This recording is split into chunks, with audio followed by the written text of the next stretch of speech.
ನಾನು ಇವತ್ತು ಇನ್ನೊಂದು ವಂಡರ್ಫುಲ್ ಟಾಪಿಕ್ ಬಗ್ಗೆ ಮಾತಾಡ್ತಾ ಇದ್ದೀನಿ. ಎಲ್ಲರಿಗೂ ಅನ್ವಯವಾಗ್ತಕ್ಕಂಥ topic. The skills employees want more than high grades ಅಂತ ಕನ್ನಡದಲ್ಲಿ ಹೇಳೋದಾದ್ರೆ, ಹೆಚ್ಚು ಅಂಕಗಳಿಗಿಂತ ಉದ್ಯೋಗದಾತರು ಬಯಸುವ ಕೌಶಲ್ಯಗಳು ಅಥವಾ ನಮಗೆ ಇವತ್ತು ಬೇಕಾಗಿರ್ತಕ್ಕಂಥ ಕೌಶಲ್ಯಗಳು ಯಾವುದು? ನೋಡಿ, ಮೊದಲನೇದಾಗಿ ಪ್ರಮುಖವಾಗಿ ಕಮ್ಯುನಿಕೇಶನ್ ಸ್ಕಿಲ್. ಈಗಾಗಲೇ ನಾನು ಹೇಳಿದ್ದೀನಿ, ಸಂವಹನ. ನಾವು ಹೆಚ್ಚು ಹೆಚ್ಚು ಎಫೆಕ್ಟಿವ್ ಕಮ್ಯುನಿಕೇಶನ್ಸ್ ನ ಕಲ್ತ್ಕೋಬೇಕು. ಇಲ್ಲ ಅಂದ್ರೆ ಕಷ್ಟ ಆಗುತ್ತೆ, ನಾವು ಸರ್ವೈವ್ ಆಗೋದಿಲ್ಲ. ಪ್ರಮುಖವಾಗಿ ನೋಡಿ, ಸಮಸ್ಯೆ ಪರಿಹಾರ ಅಂತ ಬಂದಾಗ ಪ್ರಾಬ್ಲಮ್ಸ್ ನ ಸಾಲ್ವಿಂಗ್ ಸ್ಕಿಲ್ಸ್ ನ ಕಲ್ತ್ಕೋಬೇಕು. ನೀವು ಯಾವುದೋ ಕಂಪ್ನಿಯಲ್ಲಿ ಇರ್ತೀರಾ, ಅದು ಚಿಕ್ಕದಿರ್ಲಿ ದೊಡ್ಡದಿರ್ಲಿ, ಯಾವುದೋ ಒಂದು ಸಮಸ್ಯೆ ಅಂತ ಬಂದಾಗ ಅದನ್ನ ಹೇಗೆ ನಿಭಾಯಿಸ್ತೀರಾ ಅನ್ನೋದು ತುಂಬಾ ಇಂಪಾರ್ಟೆಂಟ್ ಆಗುತ್ತೆ.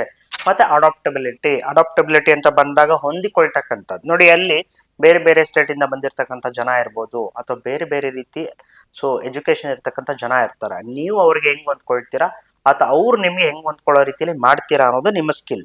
ಮತ್ತೆ ಪ್ರಮುಖವಾಗಿ ಇಲ್ಲಿ ಇಂಪಾರ್ಟೆಂಟ್ ಏನಪ್ಪಾ ಅಂದ್ರೆ ಟೀಮ್ ವರ್ಕ್.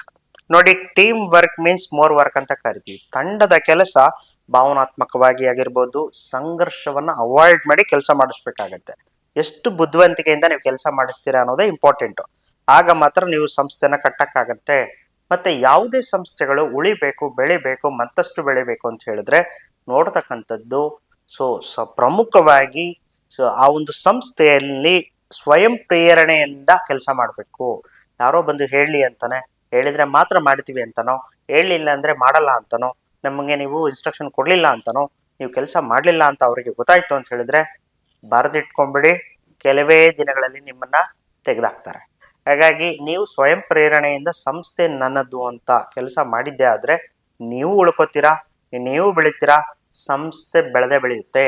ಸಂಸ್ಥೆ ಇದ್ದಿದ್ರಿಂದ ನೀವೆಲ್ಲ ಬಂದಿರ್ತೀರಾ. ಹಾಗಾಗಿ ಸಂಸ್ಥೆನ ಉಳಿಸಿ ನೀವು ಬೆಳೀರಿ. ಅವಾಗ ಮಾತ್ರ ನಿಮಗೆ ಎಲ್ಲಾ ಕಡೆ ನಿಮ್ಮ ರೆಕಗ್ನಿಷನ್ ಸಿಕ್ಕೇ ಸಿಗುತ್ತೆ ಅಂತ ಹೇಳ್ತಾ, ನಾನು ನಿಮ್ಮ ಕರಿಯರ್ ಗುರು ಪುರುಷೋತ್ತಮ್. ದಯವಿಟ್ಟು ನಮ್ಮ ಪೇಜ್ನ ಫಾಲೋ ಮಾಡಿ, ನಮ್ಮ ಚಾನಲ್ನ ಸಬ್ಸ್ಕ್ರೈಬ್ ಮಾಡಿ, ಲೈಕ್ ಮಾಡಿ, ಶೇರ್ ಮಾಡಿ ಅಂತ ಕೇಳ್ಕೊಳ್ತಾ